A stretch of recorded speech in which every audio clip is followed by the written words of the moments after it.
Live with Nasdaq Disruptors. I'm Elise Southwell, and we're here at a market site in Times Square. Today we're talking about kids, specifically kid tech. Kid tech is the intersection between children and technology. Everyone either has children, or we do a lot of reading, hearing about kids using iPhones, smart TVs, iPads. And how do we help this generation engage with these devices in a safe and savvy way? Today, we're here with the CEO and co-founder of Super Awesome, Dylan Collins, to talk to us about how to keep the web safe for children. Thank you for being with us. Hi, Elise. Nice to be here. What is Super Awesome? Well, Super Awesome is the leading kid tech company. So our technology is used by hundreds of content owners and brands to safely engage with children online. So our technology makes sure that kids are kept completely safe, completely anonymous online, but still allows the ecosystem to actually function. So it allows brands to do their thing, it allows content owners to distribute content. So the kid tech marketplace, can you explain to all of our viewers here watching what exactly that means? Sure. So the kid tech space is a relatively new one. It has, I suppose, come about because of the rapid growth in children using the internet and using online services. And that has led to the need for technology which can provide functionality but still keep kids completely safe and completely anonymous. So there's a lot of new data privacy laws out there for children which prescribe a specific way of engaging with them. So our technology is used by companies to engage with kids and to make sure that they're upholding those same laws and keeping kids safe online.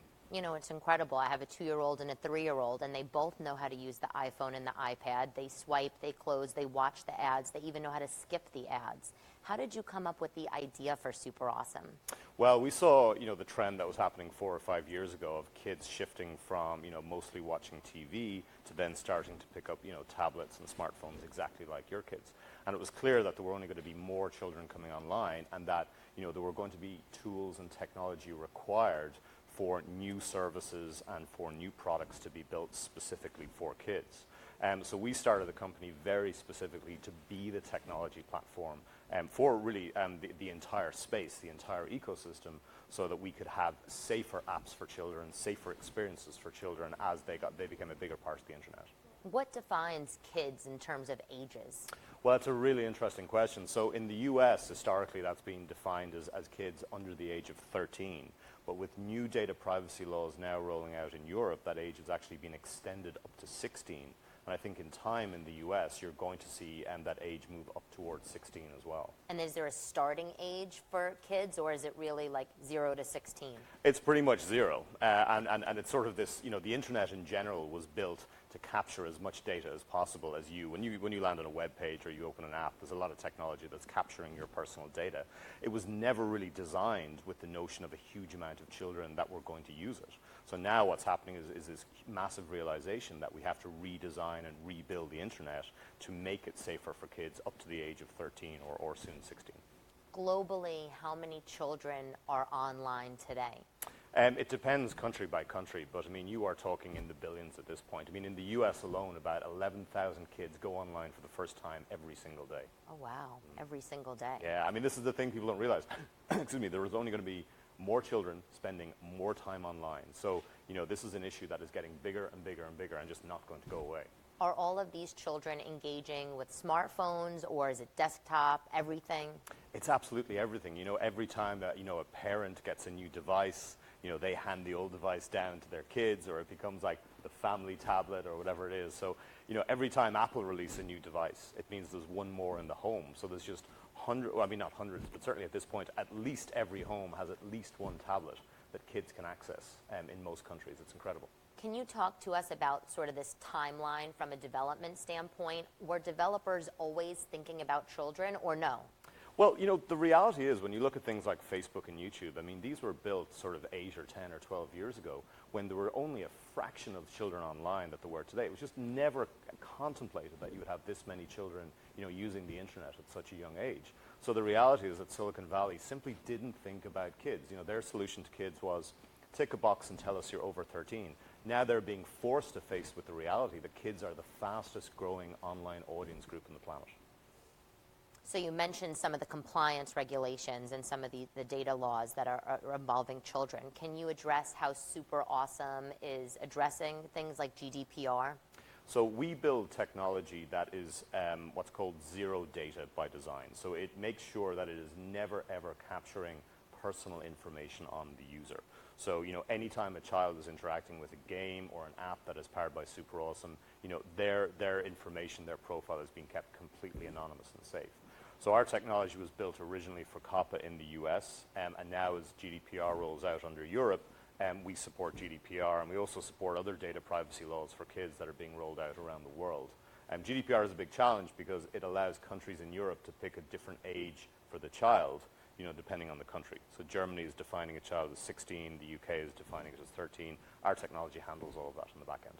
So for everybody watching, all they really probably know and think is that their child is holding the smartphone and engaging with it. And Super Awesome, can you explain just how exactly you are interacting with that device for the people watching? Sure. So our technology goes into the game, or it'll go behind the advertisement, so that even though there won't be any change to the actual content your child is seeing, our technology is ensuring that no other company or no third party is secretly capturing data on your child when they're looking at the screen. So we're used by hundreds of brands and content companies. So folks like Disney and Mattel and Cartoon Network and so forth.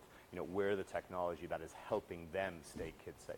So it's interesting because Warner Brothers, Mattel, Disney, these are all, while they appeal to children, of course they have adult arms as well, but they appeal for the most part to the children, and that's their demographic, and they're a for-profit business. So how are they taking these steps to make sure that their user base stays really safe and protected? Well, they're investing very heavily in our technology. So, for many of them, their monetization model is around advertising. So we have actually defined the kid-safe ad market. So we have a watermark that goes on all of our ads, which guarantee that not only are the ads never capturing personal information on children, they also guarantee the ads are absolutely appropriate for that age range as well. And what's happening is that as the budgets shift from TV into digital, the advertisers and brands are looking for the safest way to engage with kids. So do the brands adhere that seal or stamp on their ad creative that then goes into the ad server, or is it the vehicle, the distribution end that then puts that Super Awesome seal on the ad? So we control the actual ad serving technology in this particular case. So it's only when the ad goes through our technology and we actually process it that we put that watermark there. So that is very much our stamp, our certification. So whenever you see a Super Awesome logo, you know that you're looking at something that's guaranteed to be kid safe. So does Super Awesome have its own ad server like DFP, an equivalent to DFP, but for children? Exactly. We've built something called Awesome Ads, which is specifically built for under 13. It never, ever, ever looks at the profile. It never captures cookies. It is only looking at the actual content on the child's game or on the video or whatever it is. So we provide a completely anonymous ad serving experience. You guys are tackling such an important part of this space for the children, for the end user, but obviously all of the makers of the ads and everybody that's at the content platforms. Everybody understands how important this is. What do you predict for this kid tech space that you pioneered, really? Well, at the moment, the kid tech space is growing at about 25 or 30% a year. By the end of next year, it'll be close to about $1.5 billion in terms of market size. But there's still $5 or $6 billion still in the TV ecosystem that is shifting across. So in the kids direct space, this is going to be sort of a $3 or $4 billion market in the next 2 or 3 years. And then you've got Silicon Valley that is starting to wake up to all of this as well, which is going to make it sort of a much, much larger topic as the likes of Facebook and Google realize that they have no choice but to have a safe engagement approach for under 13s. And then, of course, with the new European data privacy laws, that's extending the market everywhere else. The reality is that, the kids' internet is going to become a standalone thing over the next 5 or 6 years. This is not a temporary trend.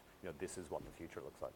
No, it's so interesting, and you could think of so many questions really about this, even the ages, because even at 13 in some countries or 16 in other countries, like there's still children at 14, or 17.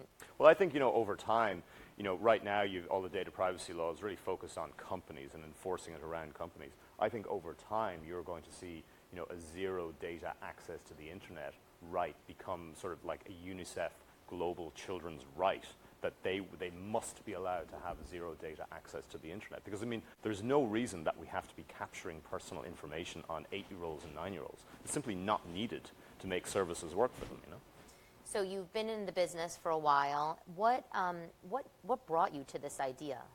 Well, I had a couple of investments in the kid space, a few years ago, and it sort of got us and the founding team broadly looking at what was going on with children, where were they spending time. It was clear that a shift was happening from TV across to digital in terms of, where kids were consuming content. And then as we started to see data privacy laws grow, it was very clear there were only going to be more kids spending more time online. There was going to be more data privacy, so someone was going to have to build the technology for all the companies shifting into the space to be able to build safe games and safe apps and safe platforms for kids. And it was never going to be Google or Facebook, because they're focused on a data-driven business model. We are the opposite of Facebook and Google. So that was our whole mission, that was our vision. Let's build a technology that's going to allow the kid-safe ecosystem to grow. Wow, so interesting. Some of Nasdaq's themes are ambition and entrepreneurship. Do you have any advice for all of our entrepreneurs out there? Well, I think if you've done sort of the maths on your opportunity, never, ever, ever get sort of beaten down by people telling you no. For the first 2 or 3 years of Super Awesome, people were telling us no the whole time. They said, look, kids aren't going to matter. Kids are a small constituency on the internet. You're always going to need to have data in any sort of technology that you're producing. But we knew that this was not the direction of travel. So we were willing to ignore what almost everyone else was saying because we had done our own homework. We had the courage of our own conviction. So I think when you've got a vision and you can really objectively support it, you've got to block out everything else. Sometimes you've just got to focus, turn off all your other social platforms, turn off all the distractions, and just go for it. Dylan, thank you so much for being here. That was great. That was really great. And thank you all for watching. I'm Elise Southwell, and this is Nasdaq Disruptors.